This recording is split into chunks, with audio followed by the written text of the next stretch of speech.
Hi, this is Wendy. Welcome to my channel. This is a video in the What Can I Make With This series, and I'm really excited about this one.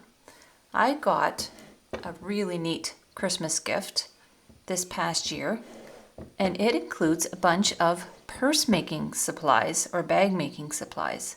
So I wanted to show you what was in here.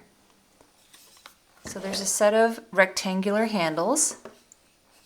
They come from, it looks like, the Tangled Yarn shop, tangledyarn.ca.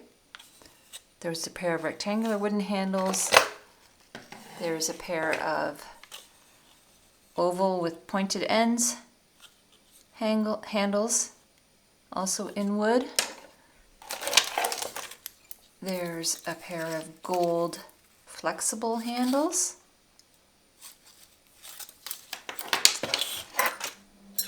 And a pair of metal D-shaped handles, look like a nickel handle. There's a bottom for a bag. It looks like it's a leather or a leather type product with little metal feet to keep it from getting damaged on the bottom, and holes around the edge for fastening somehow. I've never used one of these before, so I'll have to figure out what to do with that. And the last handle is a long chain handle, which is kind of cool. It has little fasteners like a necklace claw on the end. A lobster claw, is that what you call those? And it's sort of a charcoal color. A few more things in here. There's a clasp. It's a bow clasp with a little click fastener. So I could use that. There's various D-rings in different sizes. Several of those. Looks like I could make definitely more than one bag out of this. There's a gold colored one. Might go better with the base of the purse there. There's a clasp like that. Lobster buckle, brass, it says. There are three wooden circles. And a magnet clasp. So, what can I do with that? What do you think? I think I definitely want to try the purse base and do something with that. And I like the idea of the wooden handles. I think I'll go with the rectangle one, just because then I can make the top of the bag straight across. So let's start with that, so that eliminates the other handles. And I think I will go with the magnet clasp between the two handles when it's done.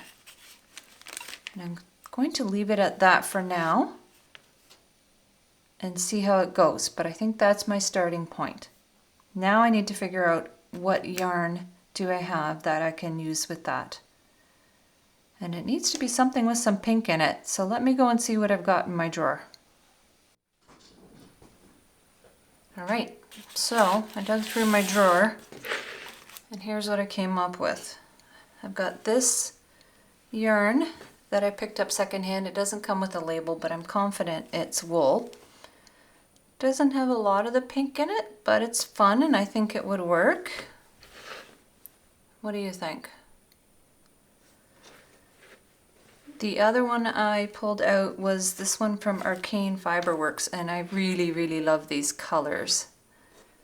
Again, not quite pink, but, or coral, blush, whatever you'd call this. But I think that would work.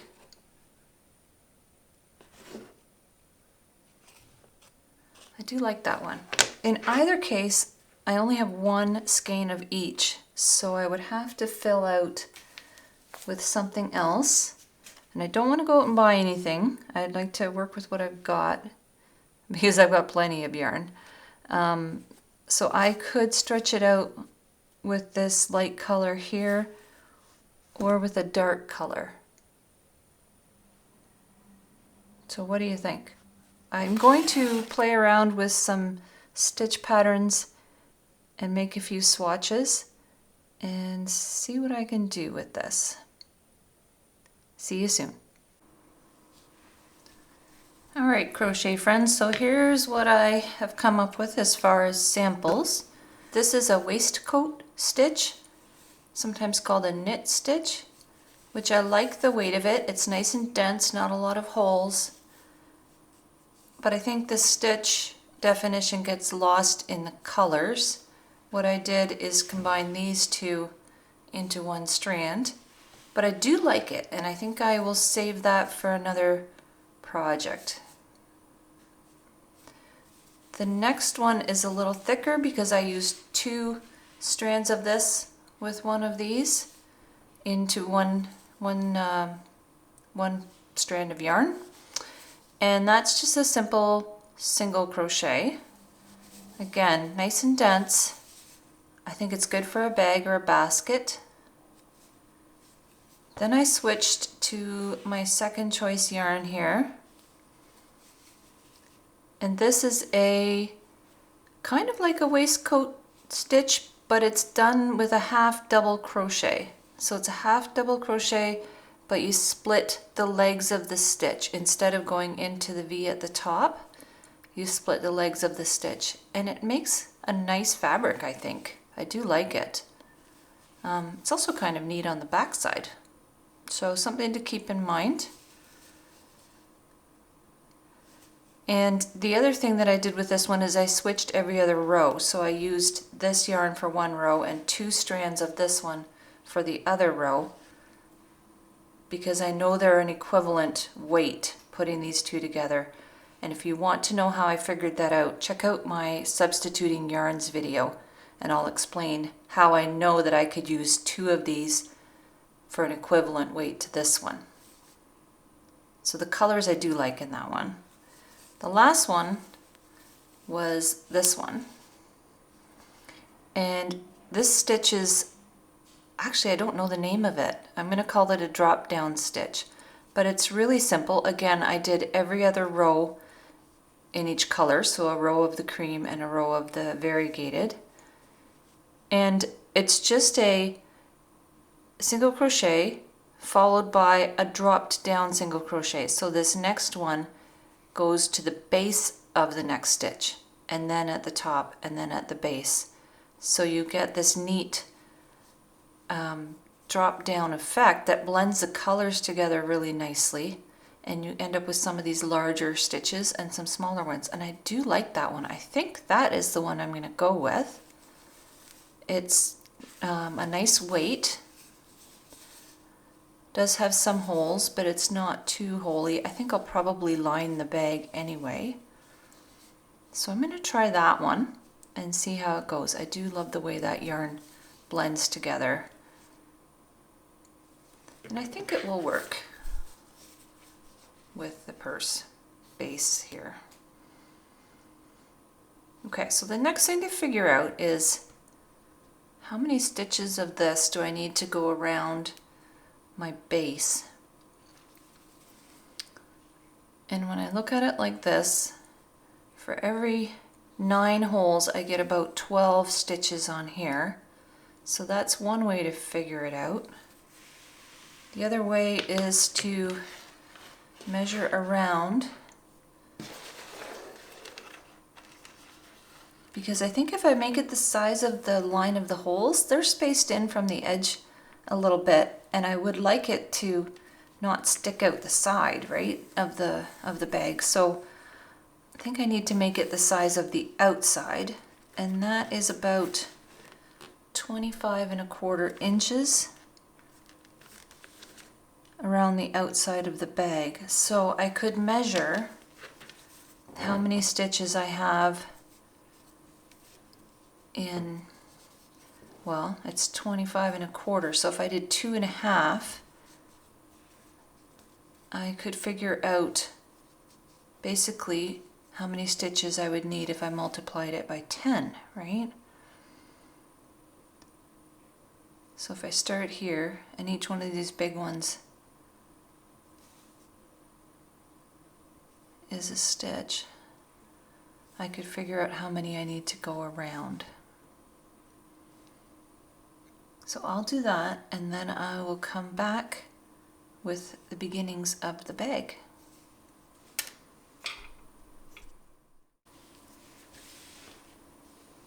So there's what I've got so far. It's definitely a little bit wider than the base, but not too much. I was concerned about making it too small, but I think it's okay. And I really do like this stitch pattern. What I'm actually doing with the two colors is chasing around. So I'll do one row in the variegated, and then one row in the cream. And then when I get to the end of the round, go. So this one here is the last stitch in the previous round.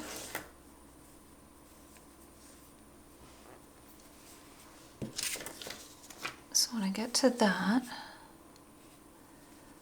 this is a top stitch, so I'm going to go to the bottom of the next one. And then this is my last one, so I'll switch yarns in the last pull through, snug up the other one, and then I'll carry on with the variegated color all the way around and then switch. So I'm chasing each color around as I go, and just leave this one in behind and pick it up next time. So the next stitch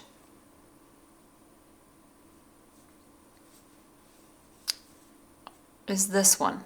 So I've done a single crochet in the top of this tall one, and then I go to the base of this single crochet, so it alternates, and then in the top of the one that I dropped down the previous time, and then drop down in the single crochet, then in the top of the tall crochet, it's just a tall single, and then in the bottom of the next single. So that's how you get that nice alternating effect. I think it's really pretty. Okay, so there's a couple things I want to do before I carry on. First of all, I would like to know, because I only have one ball of this yarn, how far that's going to get me. I've got my kitchen scale here.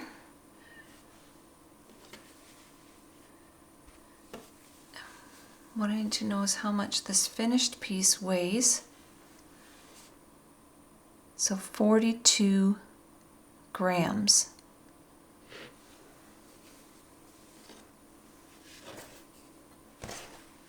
And the rest of the yarn is 142 grams. So if I do some calculating, how would I do that? 42 divided by 142 is 29.5, so 30%. So this one is 30% of this one. So that tells me I can do this a little bit more than 3 times. Does that make sense? 42 times 3, 126, and I know I had 142 here, and I want some left for to get around the handle. So I can do this with 3 more times, give or take, and still have some left for the handle. So hopefully I didn't confuse you with the math there. But essentially, this is 42 grams, this is 142. So I know I can do this a little bit more than 3 times again. And this is 2 5/8. We're going to say 2.5. So if I do 2.5, altogether it'll be 4 times, right? Because 3 more times will give me a 10-inch tall bag. So yeah, that should be a good size, I think. It's kind of a seat of the pants project. We'll see how that goes, but I think that seems like a good height for a bag. Okay. Well, now I don't have to panic about running out of yarn and having to come up with another plan. I guess I could order some more online, but I'd really like to make it work with the one ball. Okay. So the next thing I wanted to talk about was I thought about starting with going into these holes and fastening a thread onto that, and then fastening this right onto there and working with the base, working up from the base. But I thought that would be kind of awkward. It's easier to hold the fabric like this than to try and work around the base. And my second thought was that I might want to use a different kind of thread and fasten this on afterwards. I thought it'd be just as easy to start with it on there as to sew it on later on. And I could even do that with a different thread. And I'm thinking this cotton crochet thread. I know I'm mixing fibers here, but cotton has quite a bit more tensile strength than wool. So that's one reason to use it. Another one is that even though it's the same color, I'll be able to distinguish which one is my fastening thread. And if I ever wanted to take this apart to wash the top part separately, I could do that. Whereas if I started right off making my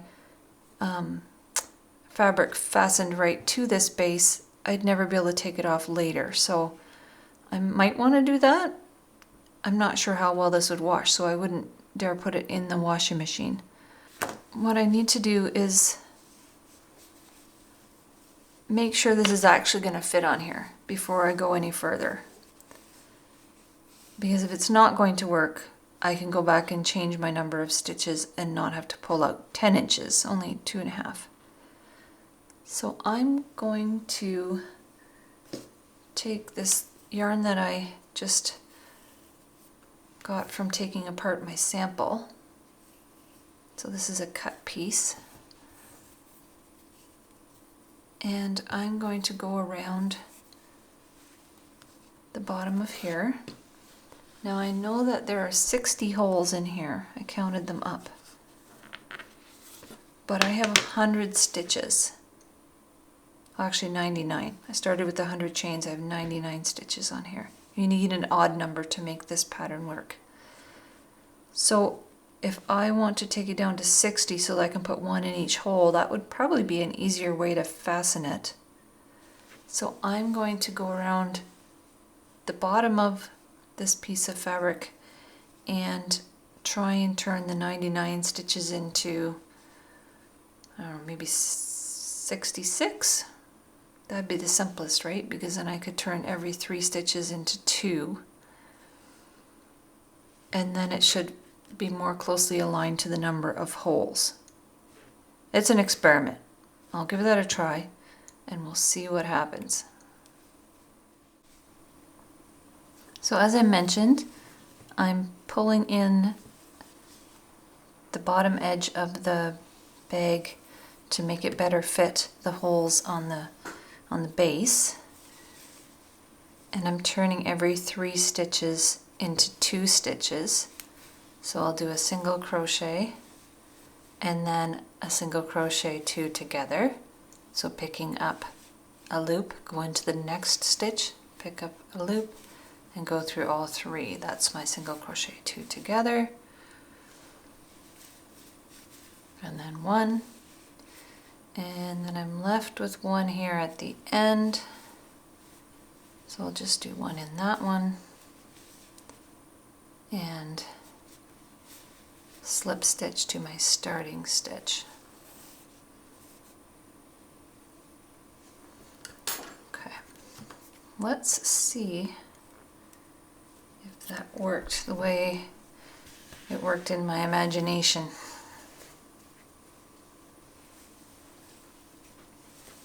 Okay, so you can see the bottom of it is a little tighter. I think I'll try putting it in like this.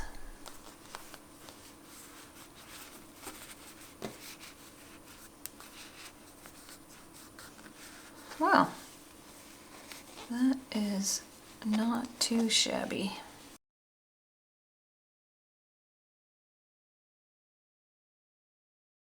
One of the big advantages I think of a purse base like this is it keeps the fabric from getting dirty, from sitting on right on the ground or on the table or whatever. So I should maybe fasten it to the other side, but you'll get the idea. It will be the width of the bag. I'll just have to decide if I want that edge showing and fasten it to this side like that. Probably, but that's a decision I can make later. At least now I have proof of concept that it should work to stitch these to each of these holes. So that gives me confidence that it will fasten to the base the way I'm anticipating. So what I will do is continue around and around, alternating colors, and I'm just doing a continuous around. I'm not stepping up. There's no seam that's going to be showing at the end. I'm just following around and around the bag, switching colors, and you can't really even see where the switch happens because I just go to the next color and then continue around. There's no step up or anything like that. So I will go until I hit the point where I don't have a lot of yarn left and have to decide what to do about the handles. See you soon. That's where I'm at with my bag so far. A little bit of yarn left. It is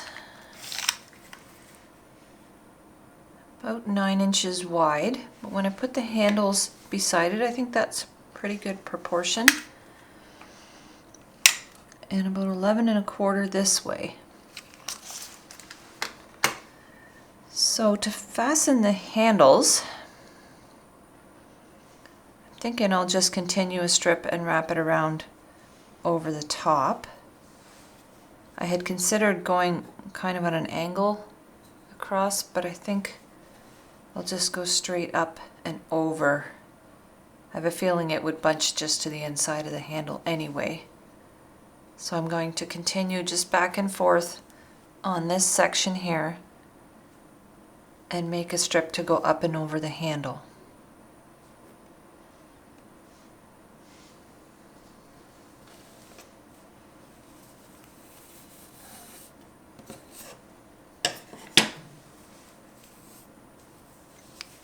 I really like this stitch pattern. I think it worked out very beautifully, and it would be useful for a lot of different things. I could see making washcloths or tea towels or sweaters or anything, hats, especially in the 2 colors that aren't too different. It's a nice effect, I think. And it's not complicated. It's pretty easy to do and not be paying too close of attention if you're watching TV at the same time or something.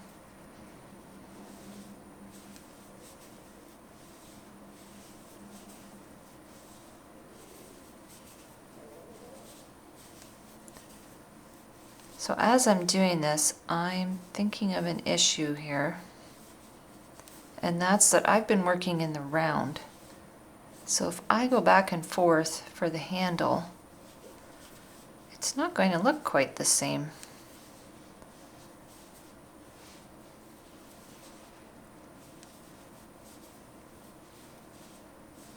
So I'll have to think about that one.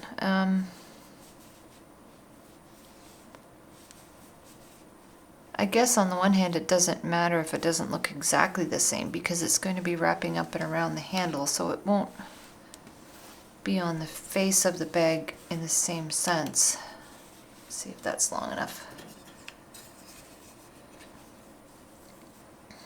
I want the handle to set an equal distance from either side, so if I stop there,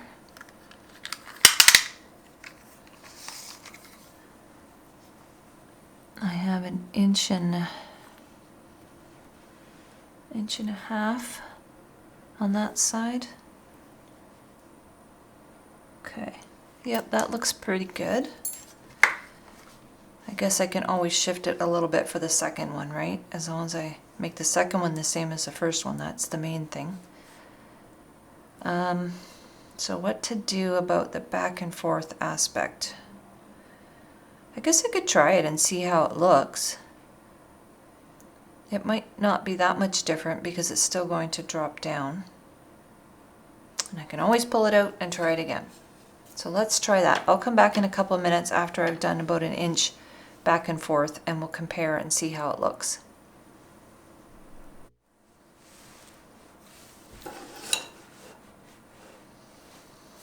Okay, so I finished a piece at the top to fasten the handle on. Going back and forth like that, one of the consequences was I had to cut the threads at each end, which I'm not a big fan of, but I'll work those in. The whole thing now is 11¼ inches. So I've added a couple of inches to the top. Yeah, about 2 inches exactly. And then I think this will be long enough to wrap around. I can still go back and add a couple more rows if I need to. I'm going to stop there for now. That looks pretty good. I guess I could put it on that way too, but that's not as good as the other side, I don't think. On the plus side, the stitch pattern doesn't look exactly the same going back and forth, but I think it's close enough. If it was kind of different, I would probably just do something completely different, but I think this is close enough that it carries on without noticing too much that I've switched to a back and forth configuration. So I'm going to work in some of these threads. I'm going to do the same thing on the other side. I've got 27 stitches across here, so I'll count to make sure that I have 27 on the other side and an equal number in between them so that they're exactly opposite each other on the bag. And then when I get the other side done and the threads worked in, I'll come back and figure out what's the next step.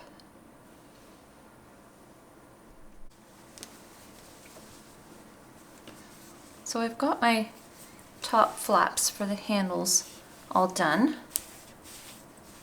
And I wanted to tidy up this edge where I worked off the threads.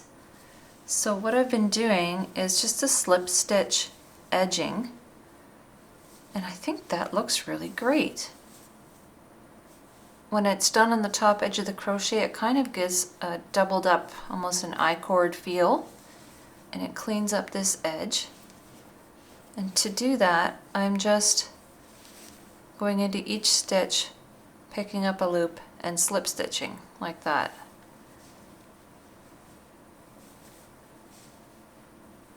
And whether you do it on the reverse of the stitch, like this one I finished the last stitch facing the inside, and this one I did it on the outside, in either case it gives a nice edge on the top. So I'm going to finish doing that all the way around, and then we'll see where things stand. Okay, so that edging is all done, and I'm actually very pleased with the way that looks. That really tidies it up. So I suppose I could attach the base and the handles, but what I'm wondering about is if I want to put a liner in this purse that has some pockets and so on, because you can never have too many pockets in a bag.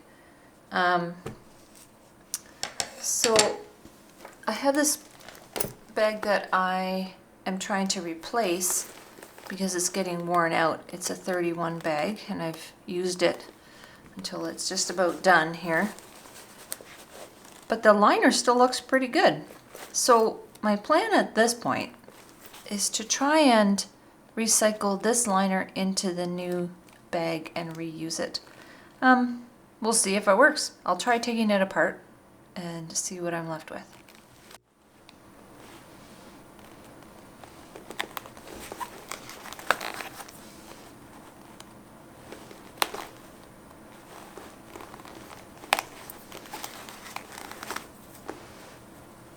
I thought you might like to see some of this process. I'm grateful for my stitch ripper at the moment. And I think I'm winning.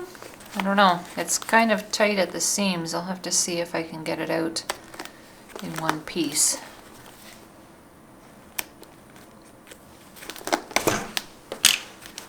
If I could throw out just part of the purse and not all of it, I would be happier about that. So I'll keep plugging away and come back in a minute. I think I'm almost finished here. Wasn't pretty, but I did manage to detach the liner from the bag.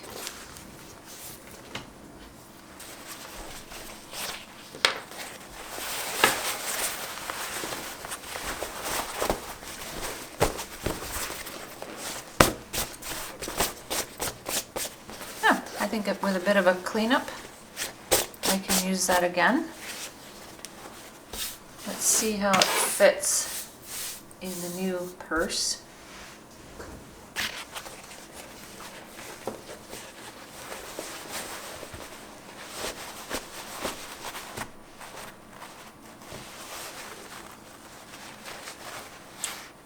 I'll have to trim it down a little bit, but I think that will work okay. So I'm going to sew that liner in there and then come back and fasten on the base, right? I think back that was our purse base there, and the handles. I'll be back with my sewing machine in a minute.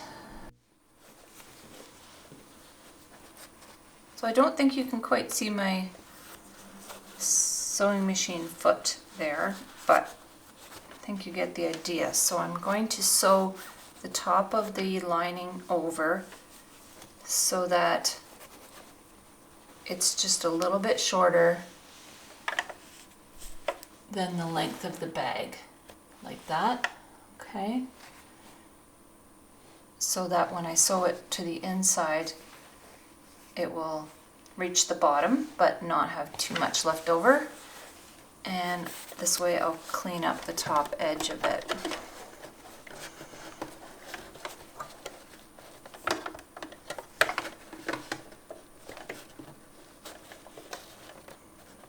Right about there, okay.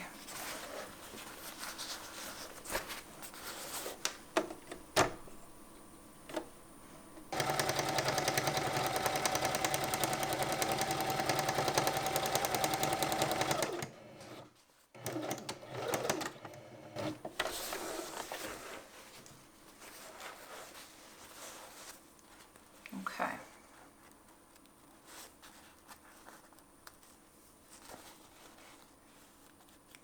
Let's have a look. Okay, I did kind of sew the pocket closed, so I'm going to have to do that piece again.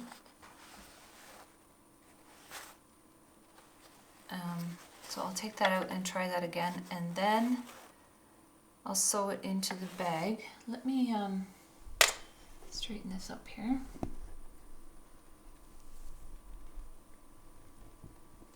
Maybe you can see that better. So I have to loosen that off again. But it's occurred to me that if I put this in, then how am I going to get the base of the bag fastened on this pink base? So I think I'll have to do this first and then come back and fasten in the liner. I think. Okay, we'll give it a try.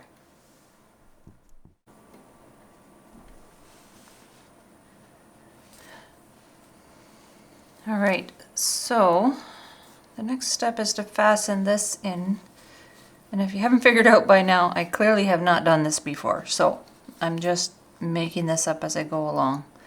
I've marked with a pencil the end holes, the outermost ones, and the edge of the bag, because I want to make sure that it stays lined up with the handles, right? That it's centered at the bottom.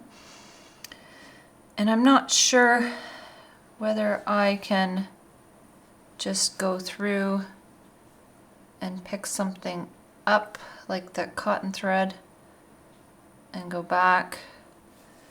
I don't know. Let's give it a try.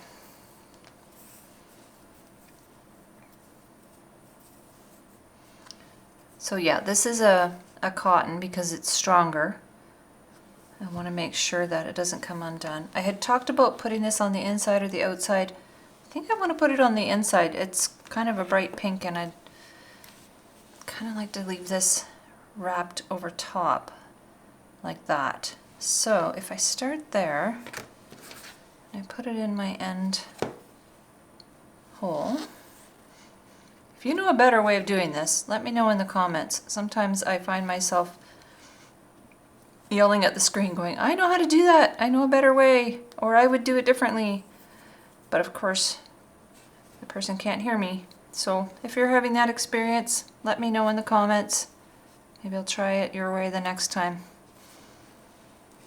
Okay. This is going to be awkward at the very least. Actually, let's do one loop around here first to anchor it.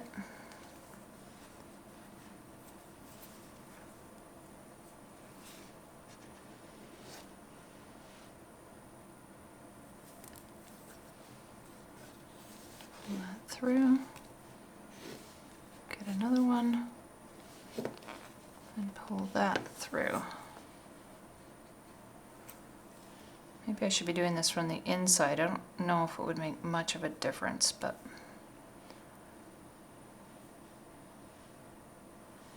okay. So I'm going to pull that through there.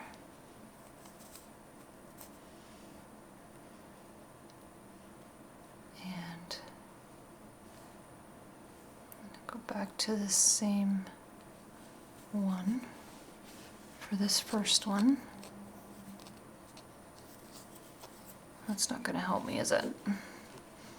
Okay, I'll move on to the next one. Maybe I'll do this one again at the end. Go into the next hole, pick up the cotton, go through all three. I almost wonder if it would have been easier to do a round on the base first. So I'm kind of struggling here. Okay.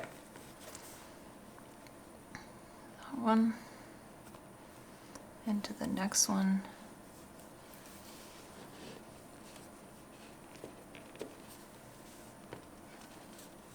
and back through all of them.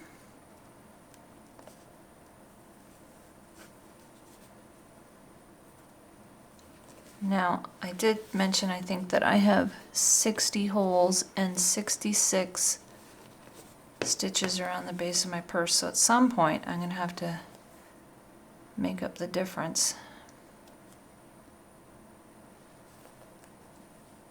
So every 10 or so I'm going to have to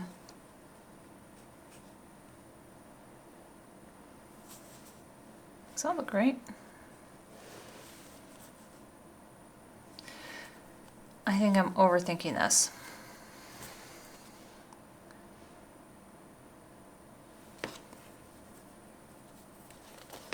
let's go and stitch all the way around like so, and then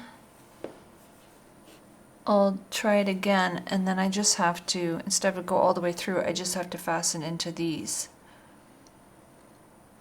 Maybe that'll work better. This might be one of those things that I have to try a few times. First one always takes the longest, right? And then you can get better when you do the next one. I got about halfway around, and then I realized that the stitches were so tight I wasn't going to be able to get a hook underneath them. So now I'm on to plan C or D, I don't know what it is. But I thought I would just take a sewing needle and fasten it on that way.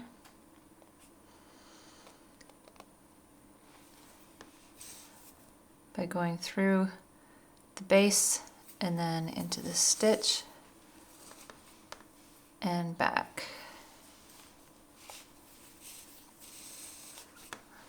I think that will be just as effective and, frankly, easier. So I do have to remember to make up 6 stitches as I go around so I don't end up with an extra 6 at the other end. So I think here I will skip over by 2. 1 hole but 2 stitches, and then go back through the in-between one.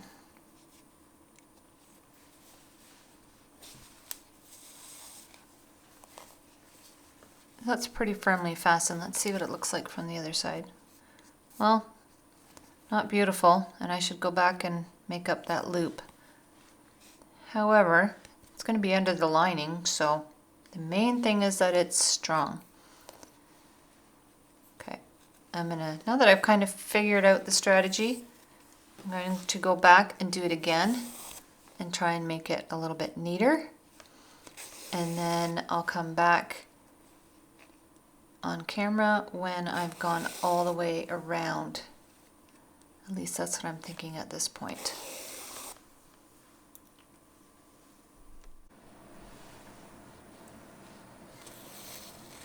So the hand sewing approach was definitely more successful. It seems pretty firmly fastened on. Find the last hole here.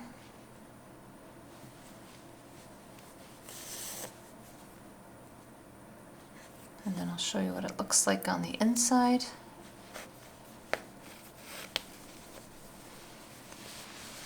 There we go. And the inside looks like that. So I just have to work off this last cotton thread here. And then I will sew in the lining, matching the top edges. And then my last task will be to fasten on the handles. So I'll come back when the lining is in and we'll tackle the handles together. If you stuck with me this far, I appreciate you sticking with me through the muddling through and the thinking out loud. Hopefully it's inspired you to try something that you haven't done before. I definitely would do another handbag. I think it's an interesting format and there's lots of room for creativity.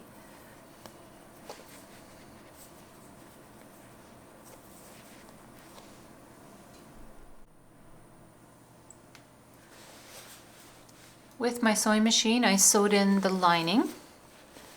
I could have done that by hand and avoided the stitching on the outside, but I think this will be stronger, and in the white thread, it doesn't show up too much. There's a little bit of room for the fabric to stretch. I think it will, but overall, everything fits together pretty good. And that definitely will make the bag last longer by having a lining in it. Okay, so we're almost there. I'm excited. Where did my handles go? There we go. So These I think I will have to put on by hand. So I'm just going to get my needle again and some of that cotton thread and then stitch it along just at the top of the lining. And in fact, I think I'll sew it through both the lining and the crochet fabric to add some extra strength.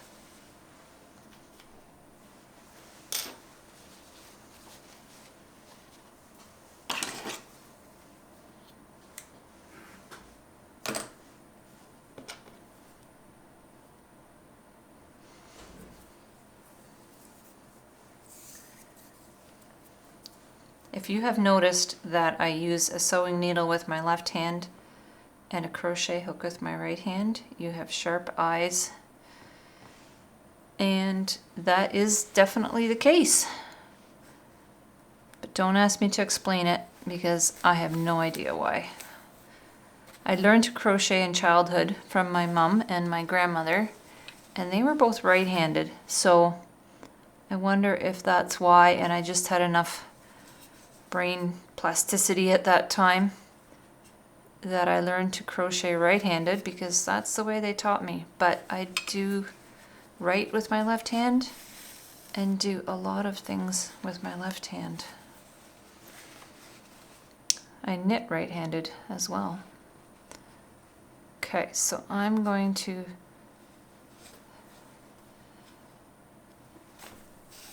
stitch this on like so.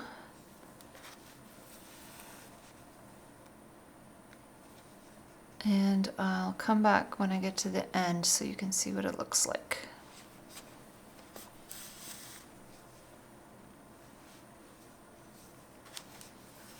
Instead of going round and round, I'm going up and down through these these edge stitches so that the cotton doesn't wrap around on the outside. I think it looks a little bit neater.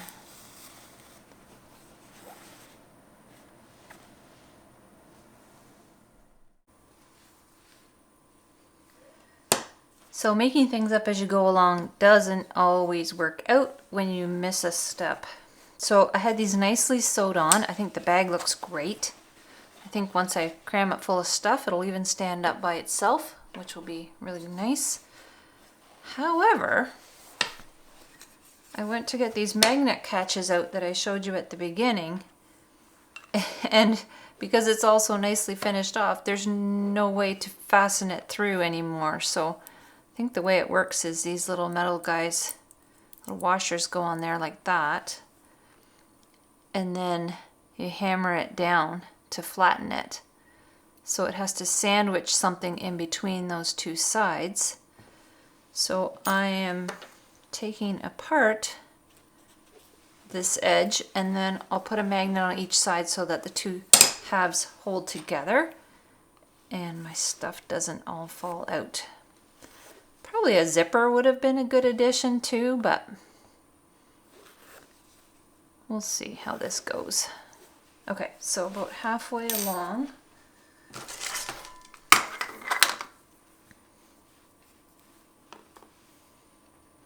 it's 6 1/4 inches, so I need 3 1/8. So right there is where I want to put the magnet.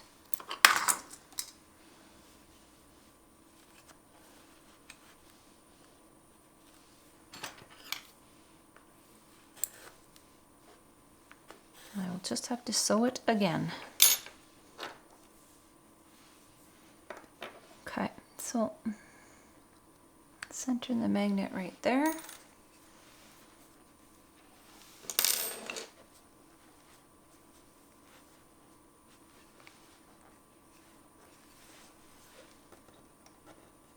Put this washer on.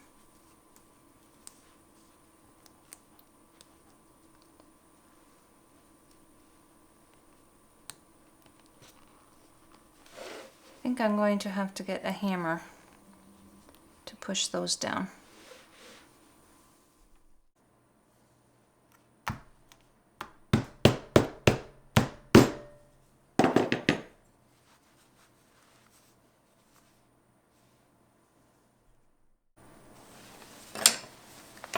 So there's my handbag all finished. We'll see how these magnets do long term, or if they pull too much at the crochet, but they definitely hold nice and tight. Yeah, I think that turned out pretty good. Let me know in the comments what you think. If you have any constructive criticism about how I could do things differently the next time, I am open to that too. Let me know what you think about this format of video. If you enjoyed it and found it interesting and entertaining at all, please drop me a line. This is a new channel and I'm still figuring out what people like to see. So let me know what you think and like and subscribe. Thanks very much. We'll see you next time.